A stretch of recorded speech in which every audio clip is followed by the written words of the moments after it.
Hello guys, today we are preparing bagara rice. ప్యాన్లో oil పోసుకొని కొంచెం గీ వేసుకొని దాన్ని మిక్స్ చేసి మసాలా దినుసులన్నీ వేసుకొని దాన్ని కొంచెం ఫ్రై చేసుకోండి. 1.5 కట్ చేసుకున్న onion, 3 green chilli, curry leaves వేసుకొని తగినంత సాల్ట్ వేసుకొని దాన్ని మిక్స్ చేసుకోండి. సోక్ చేసి పెట్టుకున్న రైస్ వేసి దాన్ని లో ఫ్లేమ్లో మెతుకు పలకకుండా ఉండేలాగా కలుపుకోండి. దాంట్లో పుదీనా, కొత్తిమీర వేసి కలుపుకోండి.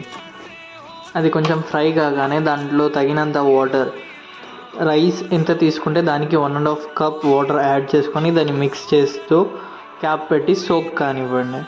అది బాయిల్ అవుతూ ఉన్నప్పుడు దాన్ని చెక్ చేస్తూ ఉండండి. Tasty bagara rice ready.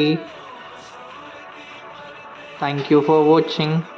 Like, share and subscribe. Tata.